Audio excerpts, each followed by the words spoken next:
Le lecteur abonné reçoit donc 2 ouvrages, puisqu'ils sont imprimés et envoyés par 2, toujours par 2 comme à l'origine, et pour réduire les coûts en machine, qu'il a d'abord tendance à lire entre eux, comme 2 contributions à une seule parution, et qu'il range ensuite, si c'est un lecteur de longue date, avec le reste de la collection où il se met à dialoguer avec, à fréquenter, d'autres titres, selon des lignes plus complexes, sous-jacentes. Entre lettres et livres, donc, contre à main, entre livres et dépliants, et entre livres et revues. Cette situation entre, le poète et éditeur américain Dick Higgins l'a décrite dans un texte paru en février 1966 dans le bulletin de ses éditions. Un texte dont le titre, en anglais comme en français, est en latin, Intermédia. Regardant le travail d'artistes de sa génération, Dick Higgins constate qu'il existe désormais un grand nombre de productions que l'on ne peut pas borner à un champ particulier et qui se situent dans l'intermédium entre collage, musique et théâtre, dans le cas des happenings par exemple, ou entre musique et philosophie, musique et sculpture, poésie et sculpture, etc. Je ne peux citer, dit-il, d'œuvres délibérément placées entre peinture et chaussure. La sculpture de Claes Oldenburg se situerait, selon lui, entre la sculpture et les hamburgers ou les cornets de glace. Mais, ajoute Higgins, si un cornet de glace de Oldenburg a l'air d'un cornet de glace, il n'est ni comestible ni froid. Il y a beaucoup à faire dans cette voie pour arriver à des résultats esthétiques valables. Cette dernière remarque est importante.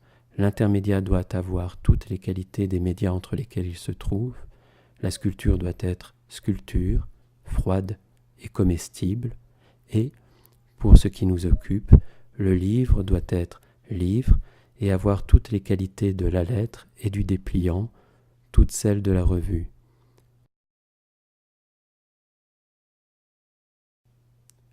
L'intermédiaire est, écrit Dick Higgins, un territoire vierge, découvert et exploré par les artistes et, à nos yeux, c'est davantage un territoire autre qu'un espace entre, où nous retrouvons notre travail en extérieur.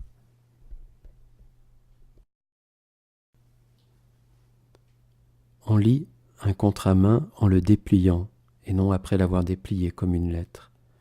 En cela, le lecteur de contre-à-main se différencie du lapin blanc. Tout en lisant donc, il ouvre une première fois le livre dépliant sur la page 1, où il tombe directement sur le texte. Il l'ouvre une deuxième fois, on ne peut pas dire à proprement parler qu'il tourne la page vu que ce sont 4 pages pliées sous son pouce, pour arriver aux pages 2 et 3 qui sont en vis-à-vis comme dans un livre classique. Et une troisième fois, il l'ouvre, une troisième fois, en soulevant ces 2 pages pour déployer complètement le format jusqu'au plan et découvrir, au sens propre du terme, 4 pages en vis-à-vis. 4 pages en vis-à-vis, les pages 4, 5, 6 et 7, voilà une situation peu fréquente dans un livre, tant pour le lecteur, pour le metteur en page, que pour l'auteur. On entre 2 fois dans le livre, pour ainsi dire, une première fois en ouvrant la couverture, une seconde fois en dépliant le papier. Le lecteur doit enfin complètement refermer la feuille en passant, sans les voir, sur les pages 2 et 3, pour aller lire la page 8.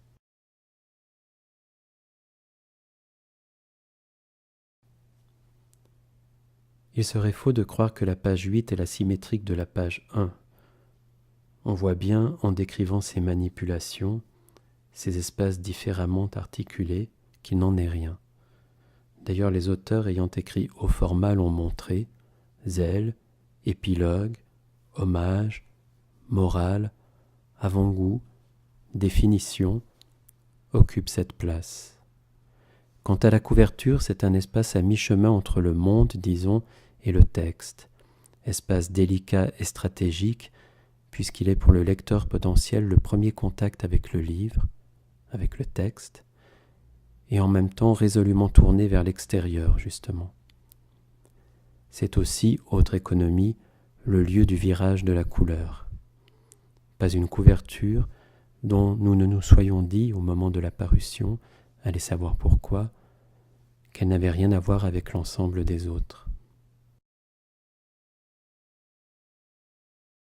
On doit pouvoir y placer les mots du titre, c'est-à-dire que les mots du titre doivent trouver une place, être lisibles, visibles, ressortir autant que possible, et puis, dans l'image, utilisons ce terme d'image avec précaution, entre les lignes, les aplats de couleurs, il s'agit bel et bien de placer un mot dans et avec l'image comme dans une conversation, et, faut-il ajouter, en évitant soigneusement que ce soit le dernier. La couverture peut dire quelque chose et le dire du texte, parfois même volontairement. La couverture de Masclo de François Bladier n'évoque-t-elle pas les mots vus en passant, et celle de Bolinas et moi de Robert Creeley n'associe-t-elle pas les inflexions du vers aux courbes du paysage? Mais ce que les couvertures disent dans ce cas n'est que la mise en exergue et en couleur de quelque chose que le texte dit aussi de lui-même.